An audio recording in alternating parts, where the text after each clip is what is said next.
Olá, iniciando a nossa transmissão aqui pelos canais Diário de Pernambuco, pelo YouTube, pelo Facebook, pela nossa Rádio Clube AM, nos 720, no som digital da nossa Rádio Clube, seguindo então aqui na nossa transmissão pelo streaming. Hoje nós vamos conversar com um especialista que vai nos dar dicas de como negociar valores da mensalidade escolar esse ano que está se iniciando, 2023. Tema importantíssimo, não é não? Então vamos lá, trazer para essa nossa sala de entrevistas o economista André Moraes. Por favor, Francisco, que está comandando a transmissão hoje. Chico, bota o André para cá. André Moraes, seja bem-vindo. Bom dia, André. Bom dia, Haldney. Tudo bom? Bom dia, ouvintes. Ótimo, excelente. Estamos recebendo André Moraes, que é economista pela Universidade Católica de Pernambuco, também é membro do Conselho Regional de Economia de Pernambuco, com pós-graduação em Finanças pelo IBMEC e MBA em Gestão Empresarial, e é sócio fundador da Tríade Capital. André, esse iníciozão de ano tem uma coisa que a gente, há alguns anos atrás, a turma mais da minha faixa etária, cabelo branco assim, ficava escola particular, o preço foi dado, você matricula ou não. Mas há algum tempo a gente vem aprendendo que o próprio mercado e tem criado possibilidades e as escolas mais maleáveis a negociar também o preço das matrículas, as mensalidades, né? O que é que tem ocorrido? Quais são os quadros mais comuns? O que é que tem se modificado? Em que os pais podem avançar em negociação com as escolas? Pois é, Haldney. Primeiramente, deixa eu só agradecer também pelo convite, né? E aí vamos agora adentrar aqui. Virou uma coisa comum, né, Haldney? Porque a gente vem enfrentando já algumas dificuldades, já tem alguns anos, na verdade, né? Então, quando a gente vê que a população ela vem enfrentando perda de renda, por exemplo, né? Inflação alta. Então, tudo isso vai impactar num aperto ali, né? Principalmente aquelas pessoas que têm uma renda menor, né? Então, para você ter ideia, né? Pessoas hoje que têm uma renda menor, a inflação foi muito forte na parte de alimentos, né? Então, veja que coisa a gente tem que dizer, ou a gente negocia com a escola, ou a gente reduz despesa aqui e ali, ou então com a parte de alimentos que enfim, essencial, né? Então, é uma coisa comum que é um tabu, Haldney, que precisa ser quebrado, né? O que a gente vê também é que as pessoas, às vezes, sentem vergonha de negociar, né? Mas é importante que tenha em mente que tem algumas dicas que podem ser seguidas, que podem ajudar nesse momento, né? E que, primeira coisa, não é vergonha nenhuma, tá? Negociar com a escola faz parte, principalmente se você tem até mais de um filho, isso é até bastante comum, né? Agora, vamos ter escolas que vão ter uma capacidade maior de dar um desconto do que outras, né? Isso aí a gente já sabe. Agora, quais são os argumentos, André? Esse que você falou assim, quem tem até mais de um filho, essa é já até a mais conhecida, né? Se eu quero mais de uma vaga na escola, já vou pleitear algum desconto. Estou comprando Isso. só uma, vou pagar só uma. E não é fazer uma compra simples, é um compromisso anual. É um compromisso que vai me prender o ano inteiro. E ainda mais do que isso, é um planejamento que a gente espera que seja por um longo período. O mais comum é a gente não ficar matriculando criança, tirando de uma escola para outra a cada ano, né? A gente geralmente faz um planejamento que vai passar pelo menos aquele período do maternal, depois aí tem o que se segue, né? Pois primeiro a gente precisa ter um controle até do nosso próprio orçamento, né? Então, a gente precisa saber, ter uma noção de quanto é que a gente pode colocar no nosso orçamento em relação à questão de gastos com a educação, né? E, diante disso, a gente pode chegar na escola ou até, né, Haldney, assim, em último caso, que eu, particularmente, eu trato dessa forma com meus filhos, né? Primeiro, a gente quer que... É muito importante que a gente tenha uma educação de qualidade. Então, se a gente escolheu aquela escola, né? Então, não é só a escola, né? Nossos filhos, eles têm ali um envolvimento, eles criam vínculos, né? Eles criam amizades que a gente bem sabe, são amizades que vão para a vida toda, né? Então, em primeiro lugar, a gente vê no nosso orçamento, né, o que é que realmente cabe e a gente procurar algo que realmente caiba. Então não adianta todo ano eu saber que eu vou estar apertado, e estar ali todo ano tentando negociar uma coisa que eu sei que não cabe no meu orçamento, né? Então eu acho que isso é fundamental, até para a gente evitar e, digamos assim, de certa maneira, começar a perder o nosso poder de negociação, né? Porque uma coisa é uma pessoa que enfrentou uma dificuldade ali num determinado momento, que pode ter sido uma perda de renda, pode ter sido um dos pais perdeu o emprego, né? Então, perda de renda, ou então a redução de renda mesmo, né? Com outra pessoa que está todo ano ali pedindo desconto. Então, às vezes, pode realmente precisar reavaliar se aquela escola ela é ideal mesmo, né? André, esse período de início de ano, você vai ter as escolas que reajustam as mensalidades, fazem o seu planejamento como empresa, e repassam esses custos para as mensalidades, que os pais têm que arcar com o que é repassado. E, às vezes, o que está sendo repassado pela escola, como um apanhado de números, inflação, que é diferente do que a gente tem conseguido enquanto trabalhador do mercado, essa mesma reposição. Então, termina gerando uma despesa maior, com maior peso do que a do ano anterior. Tem acontecido isso regularmente? Pois é, Raul, né? As escolas, o que é que elas fazem? Né? Elas vão pegar aquele ano ali, né? O ano que passou, por exemplo, que a gente sabe que quando a gente assina o contrato da escola, a gente assina por um ano, né? Então, ela vai pegar aquele valor e vai pegar e vai incluir um reajuste, digamos assim, né? Que não necessariamente está ligado a algum índice, né? Ela pode, de fato, por exemplo, pegar uma parcela do que foi decidido para aumento de professores. Isso pode ser uma conta, que é a principal gasto da escola, né?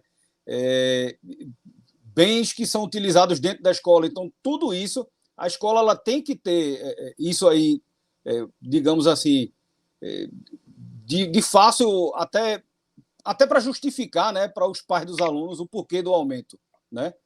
Mas não existe, por exemplo, um valor fixo que a escola diga, eu vou aumentar 10%, 12%, né?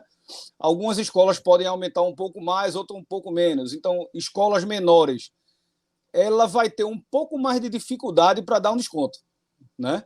Então, principalmente se ela já tiver com a corda no pescoço ali, né? Então, vai ser um pouco parecido, só que mais voltado para a empresa, né? Se a empresa tiver com uma certa dificuldade e ver que não vai conseguir ter muita margem, né, ela vai sinalizar isso também, né? Então, assim como a gente, quando for chegar lá para mostrar a nossa dificuldade de realizar esse pagamento, a gente vai mostrar alguma comprovação de renda, por exemplo, né? Dizer, minha renda caiu, eu estou aqui, está comprovando aqui que eu tinha X e agora eu não tenho mais X, né? A escola também ela pode fazer a mesma coisa, né? Ela pode dizer, a gente realmente esse ano a gente está com as despesas bem elevadas, né? E a gente não está conseguindo dar um desconto muito grande. Então, o que vale é sentar para negociar, né? Porque ninguém quer ficar inadimplente e a escola também quer receber. Então, é mais uma coisa de se ter o diálogo, e principalmente pessoalmente, né, Haldner? Porque tudo que se faz de negociação pessoalmente, a tendência é de ser uma coisa melhor, mais fluida, né? André, então fica claro aqui que é algo para ser feito individualmente. A gente está falando de uma forma geral, como se conseguir Isso. descontos, como tentar negociar com as escolas, mas é preciso que pontualmente seja feito. Eu não posso ficar em casa esperando, os pais da minha turma, dos alunos da turma do meu filho, estão negociando. A negociação é feita individualmente e o que um conseguir atingir como desconto pessoal para o caso dele, dos filhos, das pessoas, das crianças que ele é responsável, pode não se repetir para os demais. Não se vai por cadeia, tem um aluno que nessa turma tem um desconto X e todos terão o mesmo desconto. Não é assim. Perfeitamente, até porque a escola não necessariamente vai lhe chamar para oferecer um desconto, né? Então, você precisa ir lá, mostrar a sua questão, né? Se é perda de renda, enfim, né? Se você está mais apertado ali, e cada caso é um caso, né? Uma coisa é eu ter uma criança na escola, outra coisa é eu ter um pai lá que tem 4, né? Então a gente sabe que a dificuldade é diferente. Eu imagino que a escola também leva em conta a regularidade desse pagamento, né? Se eu tenho alguém aquela coisa do inquilino que é melhor evitar o reajuste mais pesado e perder um bom inquilino do que aumentar o preço e pegar alguém que depois vai me dar mais trabalho para receber. Ser um bom inquilino é importante para quem aluga. Ser um bom, também quem paga suas dívidas em dia, a escola recebe em dia dentro do que deve ser, garante mais facilidade na hora da negociação e renovação de matrícula. Sem sombra de dúvida, Raul. A gente tem um histórico de bom pagador, já é muito mais de meio caminho andado, né? Porque vai sinalizar que você sempre foi uma pessoa que pagou em dia, que você está sempre regularizado ali, mas que pontualmente você enfrenta uma dificuldade, né? Então, quem é bom pagador, certamente vai ter interesse em continuar sendo bom pagador, né? Então, a escola sabe disso, né? E vai tratar de uma forma diferenciada.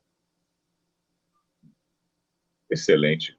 Eu vejo, então, André, que o conceito dessa nossa entrevista, o resumo da ópera é: vá até o estabelecimento, converse e tente o desconto, porque a margem vai variar de acordo com o que também, na negociação, cada pai consegue, de acordo com a sua necessidade específica, particular. Sem dúvida, Raul, sem dúvida. E o ideal, né, é que isso seja feito o quanto antes, né? Porque é aquela coisa, é a mesma lógica de uma dívida, né? Então, se você sabe que você não tem condições de pagamento, negocia logo, né? Não vai deixar aquilo ir para frente, porque apesar de escola não ser banco, mas a gente sabe que quando a gente atrasa um boleto, a escola também está atrasando alguma coisa. Então, ele vai ter que cobrar multa e juros. Então, é algo que você pode também, enfim, eventualmente negociar, mas eles também estão tendo um prejuízo na outra ponta, né? Então, a gente sempre tem que estar pensando dos dois lados. Então, sempre se antecipar, né? Se antecipar, ir na escola, negociar pessoalmente, ter em mente ali o meu limite, né? De quanto eu posso fazer esse pagamento. No caso, Raul, por exemplo, poxa, eu não posso. Então, faz pesquisa em outras escolas que sejam equivalentes, né? Também não adianta eu pegar uma escola pequenininha de bairro, comparar com outra, né? Que seja bem maior e querer sentar ali para fazer uma negociação, porque uma coisa a gente não pode comparar, né? Uma tem custos bem menores do que a outra, certamente, né? Então, são algumas dicas que a gente pode evitar problemas, a gente manter a tranquilidade, né? E fazer o que é o principal, né, Raul? É se preocupar com a educação da criança, né? Que, como a gente estava conversando há pouco, o principal é a gente investir na educação, que é um dos principais investimentos que a gente pode dar para os nossos filhos, né? E a escola não é só a parte da educação, né? Então, existem vínculos que são construídos ali, e tudo isso traz segurança para a criança na hora de aprendizagem, né? Enfim, ela vai ter lembranças ali maravilhosas, como a gente sabe que a gente já teve, né? Das escolas onde a gente passou. É verdade. Eu agradeço muito a participação do André Moraes conosco aqui hoje no Manhã na Clube, nos dando essas dicas. O André tem pós-graduação em Finanças pelo IDMEC e MBA em Gestão Empresarial, é sócio também fundador da Tríade Capital.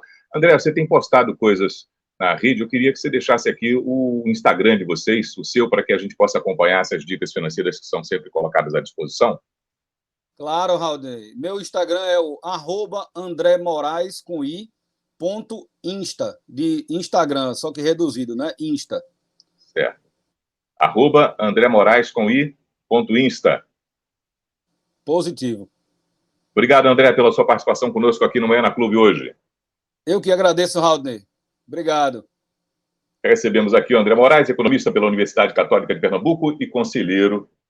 Ele é membro do Conselho Regional de Economia de Pernambuco. A gente segue na programação da nossa Rádio Clube com mais músicas, informações, nosso jeitinho diário de Pernambuco de informar você. Quem tem clube, tem tudo.